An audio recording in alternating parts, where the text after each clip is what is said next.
आपको मैं पूरा श्रेय देना चाहूँगी, मेरी बहनों को, मेरे भाइयों को, क्योंकि सिरसा में कोई काम करना आसान नहीं था।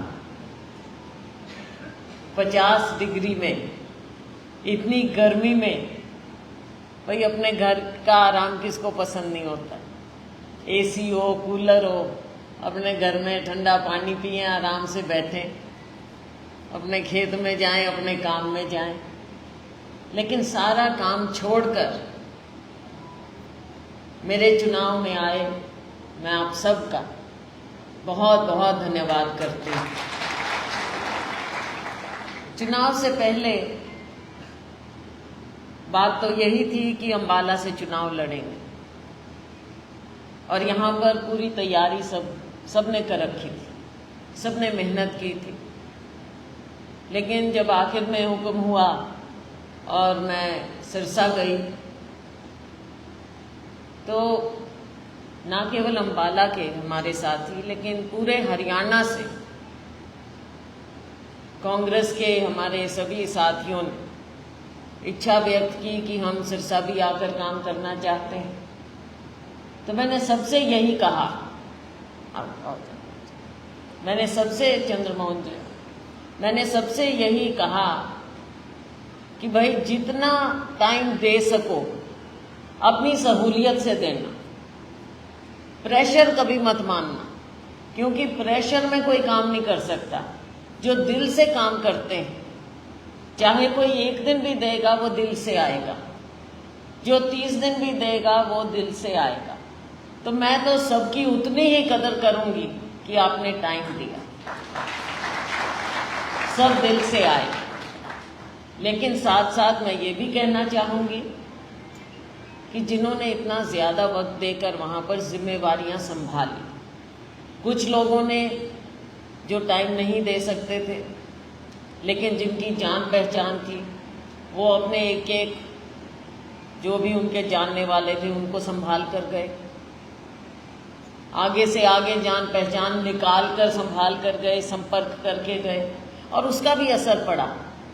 क्योंकि कई लोगों ने ये कहा कि हमारे को पूछने आए हैं और आप इतनी दूर से आए हो। उसका एक बहुत बड़ा असर हुआ था कि जो हल्के से बाहर लोग वहाँ पर आकर बैठे या लोगों से संपर्क करके आए या अपनी रिश्तेदारी में गए, तो लोगों को अच्छा लगा और लोगों ने इस बात को बहुत माना कि आपके मन में निष्ठा है पार्टी की, जो आप इतनी दूर से आए हो और आप इतनी गर्मी में यहाँ हमारे से संपर्क कर रहे हैं।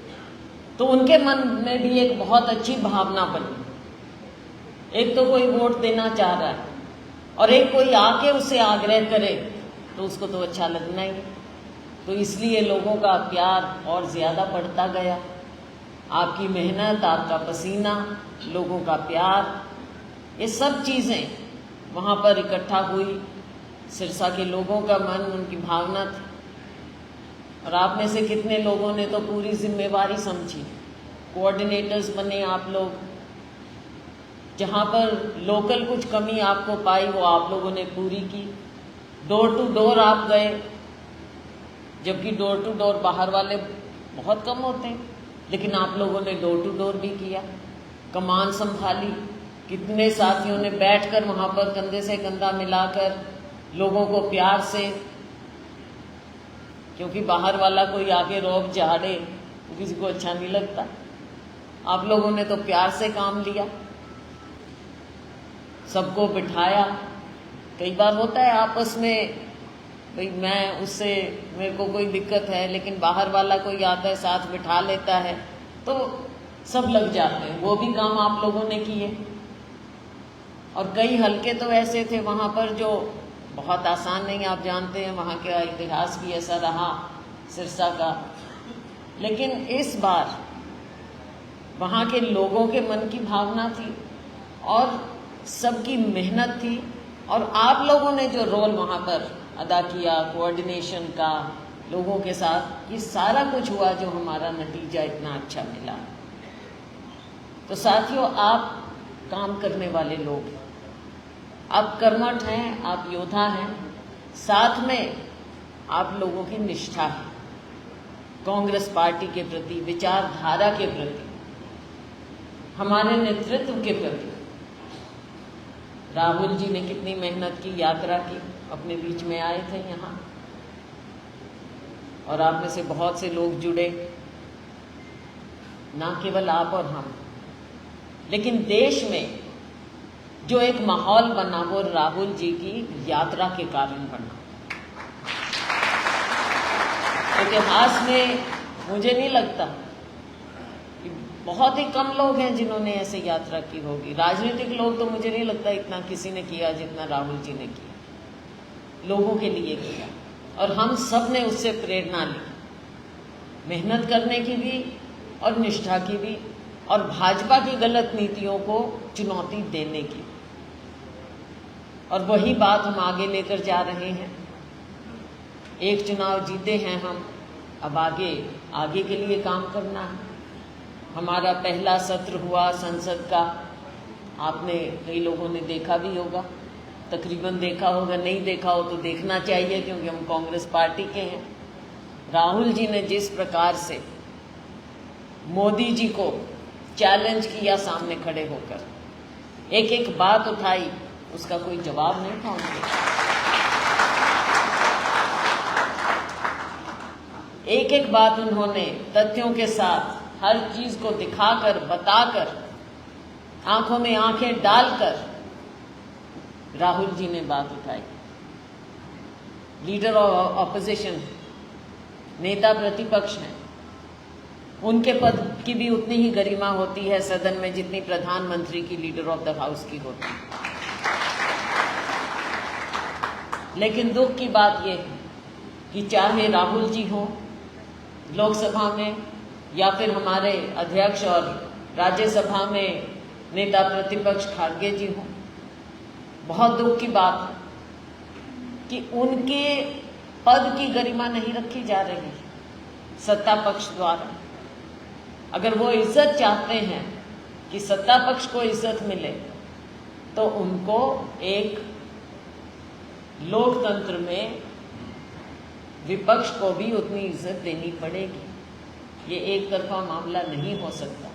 और आप लोगों की बदौलत, मोदी जी कहते तो हैं कि भाई आपके 99 आए और आप इतने खुश हो रहे हैं, लेकिन कोई उनसे भी, भाजपा वालों से पूछे कि अगर आपकी सरकार बन गई है तो आपकी खुशी आपके चेहरे पर क्यों नहीं दिख रही? आप क्यों इतने मायूस नजर आ रहे हैं? सरकार अगर आपने बनाई है तो आप मायूस और हम खुश, क्या बात है? कुछ तो बात है, लोगों ने कुछ तो एक संदेश दिया है देश के लोगों ने। देखिए, राजनीति में किसी भी स्तर पर, चाहे मैं हूं, चाहे आप हो, चाहे कोई भी, हम अहंकार नहीं रख सकते, क्योंकि लोकतंत्र में लोगों से ऊपर कोई नहीं। और कल और परसों का आपने देखा, जब प्रधानमंत्री जी जवाब दे रहे थे तो राहुल जी की बात का जवाब नहीं दे पाए वो। हाँ, अपनी बात की, और जैसे आदत है वो समझते हैं कि विपक्ष को धमकाने से कुछ हो जाएगा, तो भाई हम तो सारे योद्धा हैं जमीन के नीचे, जमीन से। तो कांग्रेस पार्टी में तो बहुत सी चुनौतियां देखी, और हमारा इंडिया गठबंधन पूरी मजबूती से वहां पर खड़ा है। लोगों की आवाज़ हमने उठानी, और देश ने भी एक दिशा दी है, आज के दिन एक नई दिशा दी है। हमने उस बात को समझना है, और समझते हुए ही हमने ज़मीन पर कार्य करते रहना है। अभी चुनाव आएगा, विधानसभा का चुनाव आएगा, और भाई उसमें भी अब टाइम तो बचा नहीं, हमको लगता है, लेकिन दिन तो ऐसे निकल जाते हैं।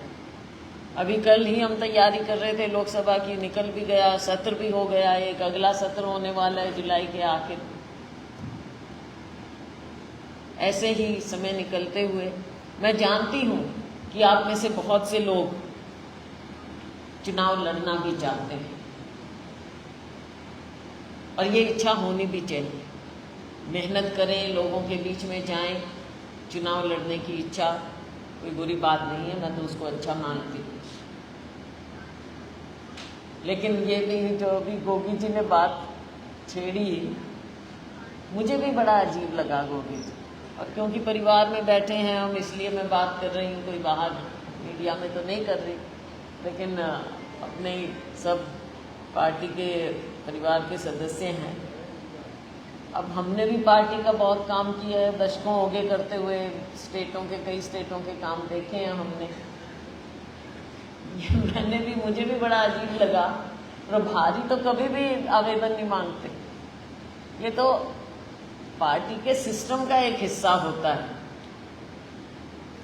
लेकिन जो भी है, जैसे भी जो भी सिस्टम अब यहाँ अपना रहे हैं, कोई बात नहीं, अपने विवेक से जो जैसे अपना रहा है, तो आवेदन जिसने देने हैं वो ज़रूर दे दें, कोई दिक्कत की बात नहीं है।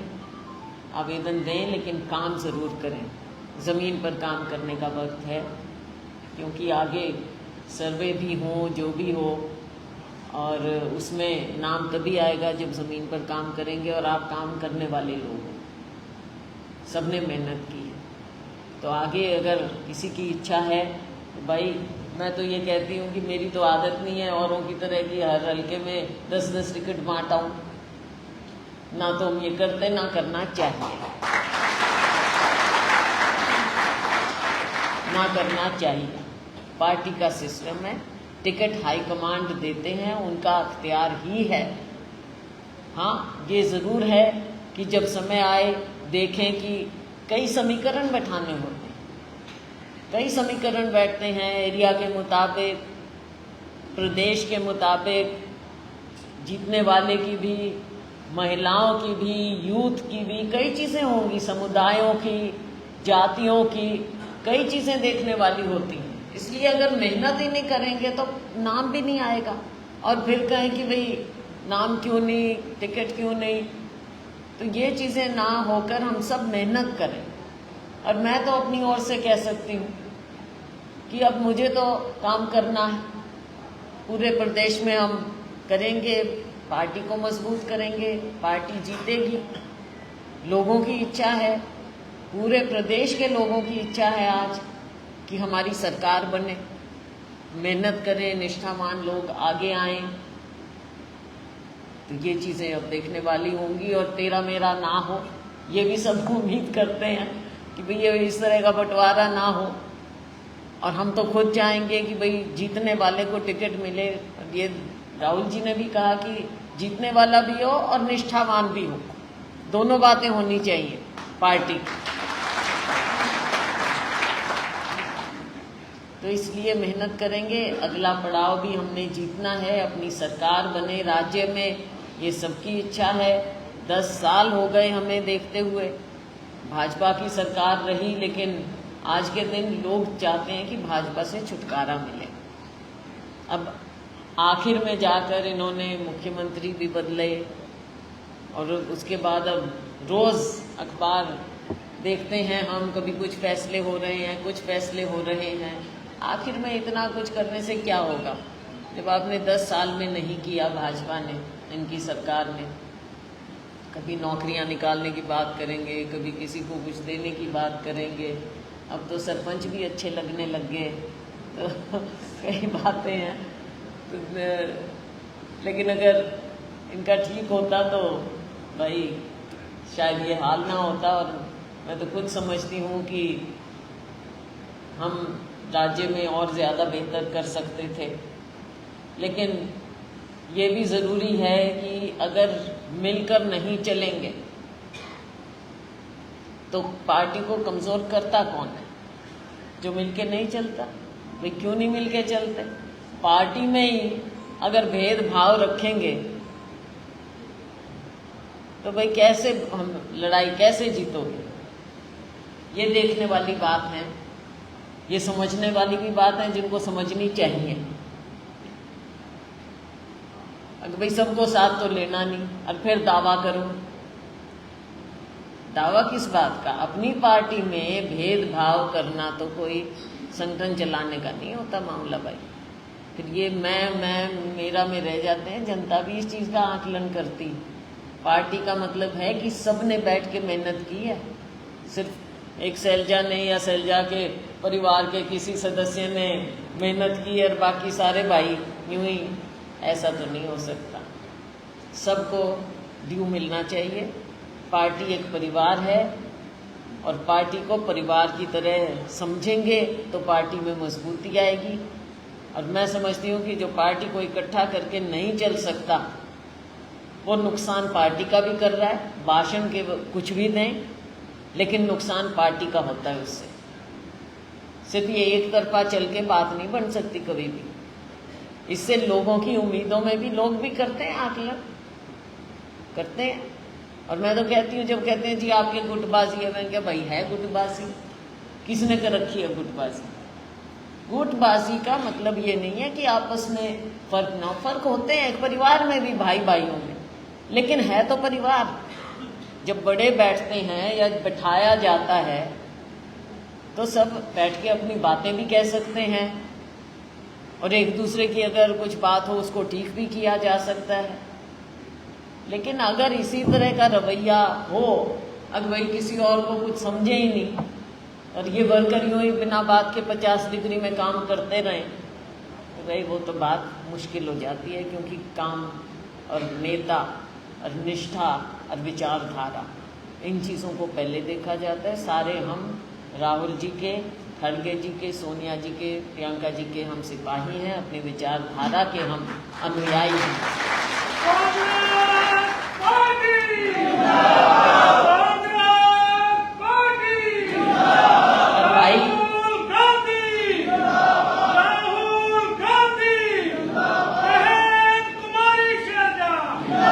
मेरा तो हमेशा ये रहा है कि पार्टी को पहले समझो, पार्टी को पहले समझो, पार्टी के लिए काम करो। मैं जानती हूँ कि यहाँ से भी लोग अम्बाला से भी गए तो, या जहाँ से भी गए, तो मैंने हमेशा ये कहा कि भाई अपने यहाँ भी पार्टी का काम करो और फिर यहाँ भी करो, लेकिन वहाँ भी कोई शिकायत नहीं आनी चाहिए। और ये सब जानते हैं, कोई भी एक भी खड़ा होके कह दे कि मैंने किसी को भी कहा हो अब भाई फलाने की मदद नहीं करनी, क्या वहाँ पे कुछ और करना? भैया ऐसी राजनीति अपने से तो होती नहीं, ना कि लोग करते होंगे, हम नहीं ऐसे होंगे। तो हमारे तो यही प्रयास रहा, आप सब लोगों का यही प्रयास रहा कि भाई पार्टी के प्रति रहें। तो मैं आप सबको एक बार फिर सलाम भी करती हूँ, दिल की गहराइयों से आपका धन्यवाद भी करती हूँ और आपसे आह्वान भी करती हूँ कि आगे के लिए भी हम सब मिलकर मेहनत करें, ताकि दिल्ली में जो एक ये सरकार जैसे तैसी भी बनी, इनको भी हम दिखाएं और हरियाणा के लोगों की उम्मीदों पर हम खरा उतरें। लोगों की उम्मीद जो जागी हुई है, हम लोगों के बीच में काम करें और हमारा प्रयास होगा कि अच्छे लोगों को टिकट मिले। हम मेहनत करेंगे, कोशिश करेंगे, जिताने की भी कोशिश करेंगे। मुझे वाली भी सीट आपने जिताई है, उसकी भी धन्यवाद करो। अच्छा हाँ ठीक है, वैसे अम्बाले वालों का धन्यवाद कर भी चुके हैं, लेकिन आज फिर मैं धन्यवाद करूंगी कि अम्बाले की भी सीट जो आप लोगों ने जिताई, मेहनत की आप सब ने, उसके लिए भी मैं आप सबका धन्यवाद करती हूँ कि भाई एक नहीं, हमने तो दो सीट जीती हैं, दो सीट जीती हैं और आप लोगों की बदौलत अम्बाला, भाई मैं होती मुझे भी जिताते, लेकिन मैं नहीं थी, मेरी तरह ही आप लोगों ने चुनाव लड़ा, तो ये तो श्रेय आप लोगों का है कि दोनों सीट आप जिता के लाए हो। मुझे नहीं लगता कि कोई और किया और वही दो सीट जिता के लाए और वो भी अच्छे मार्जिन से। तो इसके लिए भी मैं आपका धन्यवाद करती हूँ। आइए अब सब हम सब मिलेंगे और खाना सबने खाना है भाई। राजस्थान से भी आए थे, जो हमारा पड़ोस है, उधर पड़ोस का इलाका है, तो हमारे लोग भी वहाँ जाते हैं। पंजाब भी, हरियाणा भी, पंजाब भी आपस में हमेशा आते जाते रहे हैं और काम करते रहे हैं। तो राजस्थान के लोग भी आए, उन्होंने भी पूरी जिम्मेवारी आप लोगों ने संभाली, तो मैं आपका भी बहुत बहुत धन्यवाद करती हूँ। आगे होगा, हम लौटाएंगे भी, आपके टाइम में भी हम भी आएंगे, हमारे लोग आके आप लोगों के लिए काम करेंगे। बहुत बहुत धन्यवाद। आइए खाना खाएं। बहुत धन्यवाद। जय हिंद।